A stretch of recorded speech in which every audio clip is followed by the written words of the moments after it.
Welcome to Building the Billion Dollar Business, the podcast where we dive deep into the strategies, insights, and stories behind the world's most successful financial advisors and introduce content and actionable ideas to fuel your growth.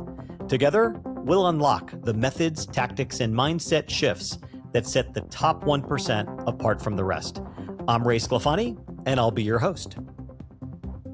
Well, I've talked a great deal about organic growth. It's one of these topics that never gets old. I want to hone in on new client acquisition for just a moment in today's episode.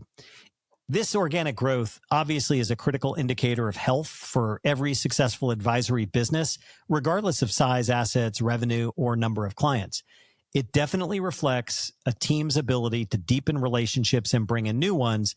Growth isn't just a metric. It enables you to expand capability, increase capacity, and reinvest in delivering even greater value to clients over time. So the purpose behind organic growth obviously is super duper clear.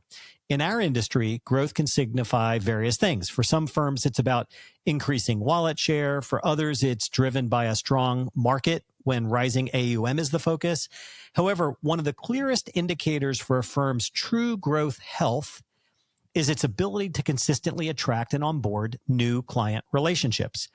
Acquiring new clients creates a repeatable, scalable growth cycle. According to industry benchmarks, firms that consistently attract new households outperform their peers in revenue, enterprise value, and advisor productivity.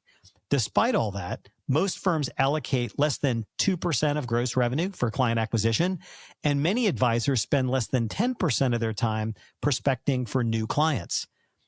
If you want to drive your firm's next growth chapter, I want to share with you 6 specific steps to boost organic growth. Number 1, assess your current client roster. We all know the data. Loyal client advocates and referrals is the key driver of new client acquisition. So focus on those loyal client advocates. That's what we call them here at ClientWise. These are your most vocal supporters and connectors, your raving fans. Deepen these relationships, encourage collaboration, and show them how they can help others benefit from your services. Know the total relationship value of these clients who have sent the most referrals. We call this the TRV at ClientWise. Here's how you calculate the TRV. Add the current client annual revenue, what they pay you, plus the annual revenue of those whom they've had sent your team over the past 3 years. Adding that together will help identify your total relationship value. Firms that keep track of the TRV have a significantly higher probability of focusing on the right referral sources. And third, plan for generational continuity. Understand what your clients and their heirs value most. Expand beyond investment advice into areas such as family dynamics, charitable planning, and impact investing. Use technology to stay connected and hire diverse next generation advisors that reflect the evolving face of wealth. So that's number 1, assess the current client roster. Number 2, develop expertise in new business development. Not all advisors are natural rainmakers. Identify who best hunts external networking for new clients, who best hunts by developing internal referrals and wallet share expansion, and who thrives at closing and onboarding new prospective clients. It takes an entire team to succeed at organic growth. Let go of the eat what you kill model of growth. It's outdated.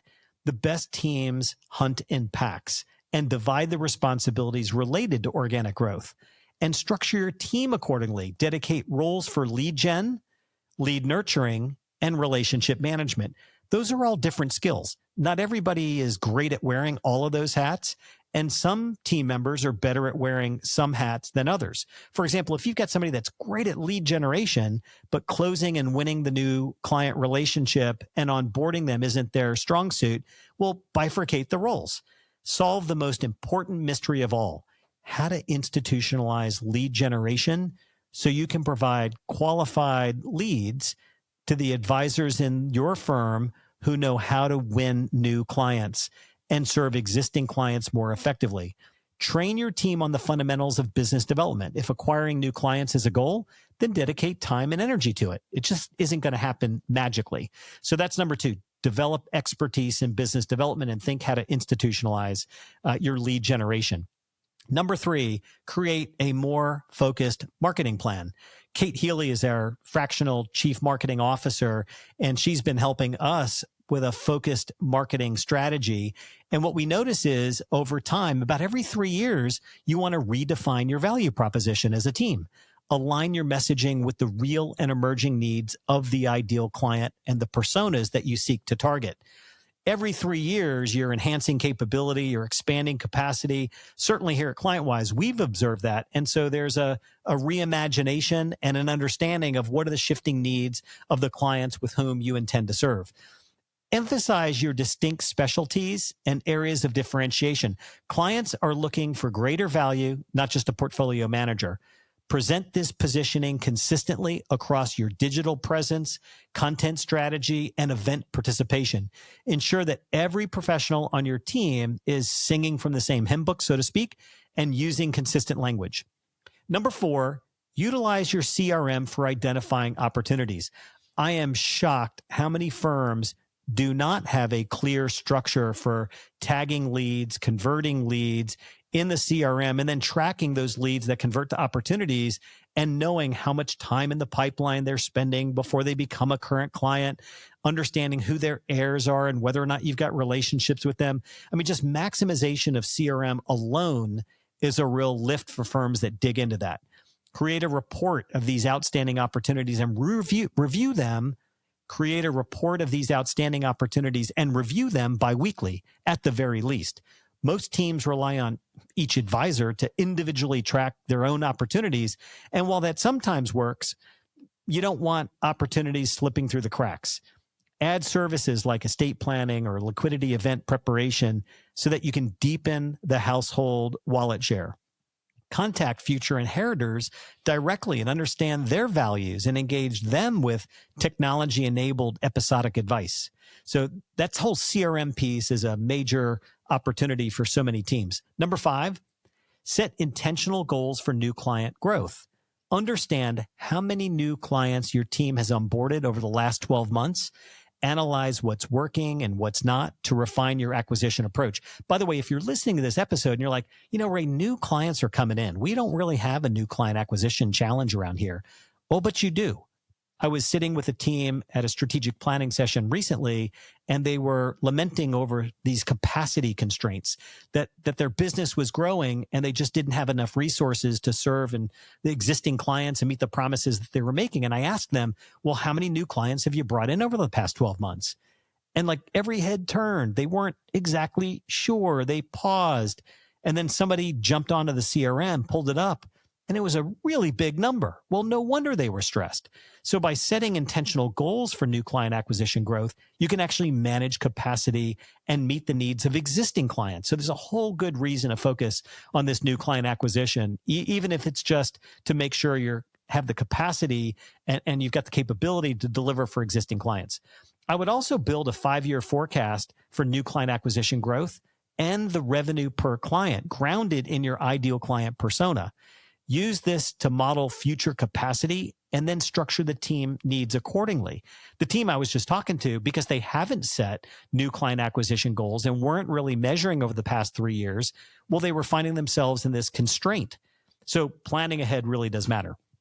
And number 6, reframe your entire culture as an organization and team around growth. Make client acquisition part of your team culture, not just a hope, but an expectation. It isn't just about client acquisition for client acquisition's sake. It's about strategic impact. Growing your impact means that your purpose, why you're in business, is expanding as well. I would celebrate those successes, share effective strategies with each other, evaluate what's working, what isn't. Run a keep, stop, start exercise. What's working in our culture around growth, what's not working, and what should we start doing new related to developing a culture around growth. And encourage all team members, regardless of their roles, to view themselves as ambassadors for the firm's growth. Here's the bottom line. If your firm's future depends on continued growth, and it does, firms that are focused on continued growth attract talent more quickly. You'll notice that not only attracting new clients will happen more quickly, but you'll also attract young professionals and the next generation leaders because they're attracted to firms that are growing.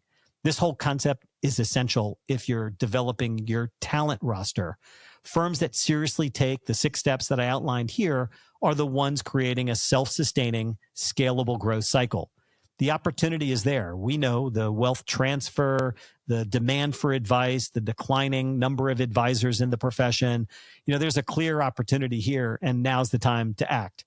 With each of our episodes, we always include a few of these coaching questions. Today, I'm going to introduce 4. Number 1, which step in our client acquisition process requires the most attention right now and why? That means you've identified and outlined your client acquisition process. That's key. Number 2, who on your team consistently contributes to growth, and how can we better align roles with their strengths? Number 3, what is one change we could implement in our marketing or messaging right now that would resonate more with next generation clients? And number 4, how might we better define and measure organic growth in ways that reflect the future we want to build for the firm? These coaching questions should be self-reflective. They should be coaching questions that you share with your leadership team. And if you're doing any strategic planning for the upcoming year and the year ahead, you definitely want to spend some time asking yourself, what are we doing to fuel organic growth? If you enjoyed today's episode, please share it with somebody. Tag us as a 5-star review. We'd appreciate that. And thanks so much for listening. Well, thanks for tuning in, and that's a wrap. Until next time, this is Ray Sclafani. Keep building, growing, and striving for greatness. Together, we'll redefine what's possible in the world of wealth management. Be sure to check back for our latest episode and article.